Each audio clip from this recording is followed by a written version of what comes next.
சின்னாளப்பட்டியில் சேரன் பள்ளியில் கிறிஸ்துமஸ் கொண்டாட்டம்.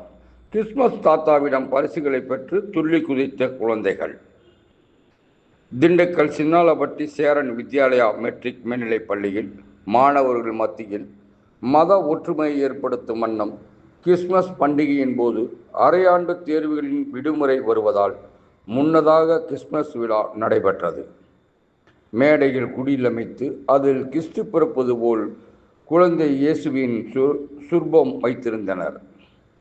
அதன் பின்னர் தேவதைகள் மற்றும் சீடர்கள் கிறிஸ்துமஸ் பிறப்பை காட்டும் வண்ணம் வால் நட்சத்திரம் வழிகாட்டுதலின்படி சீடர்கள் அதனை பின்தொடர்ந்து வந்து கிறிஸ்துமஸ் பிறந்த இடத்தை வந்தடைந்தது போல் மாணவர்கள் சிறப்பாக குடில் அமைத்திருந்தனர்.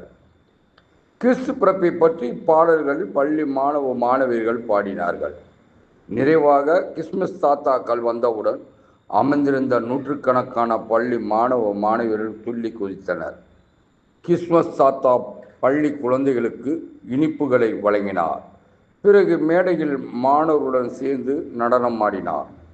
விழாவிற்கு ஏற்பாடுகளை பள்ளி நிர்வாக அறங்காவலர் சிவக்குமார், அறங்காவலரும் பள்ளி முதல்வருமான திலகம், அறங்காவலர் ஆல்பர்ட் யங், பாரதி ராஜா, அபிஷேக் மற்றும் சேரன் பள்ளி உடற்கல்வி ஆய்வாளரும் ஹேண்ட்பால் பயிற்சியாளருமான அசோக்குமார், உடற்கல்வி ஆசிரியர் செந்தில்குமார், உதவி தலைமை ஆசிரியை வெண்ணிலா மற்றும் அலுவலக பணியாளர்கள் மகேஸ்வரி, பிரியா, அருள்ஜோதி தலைமையிலான விழா கமிட்டியார்கள் கிறிஸ்துமஸ் விழாவை சிறப்பாக செய்திருந்தனர்.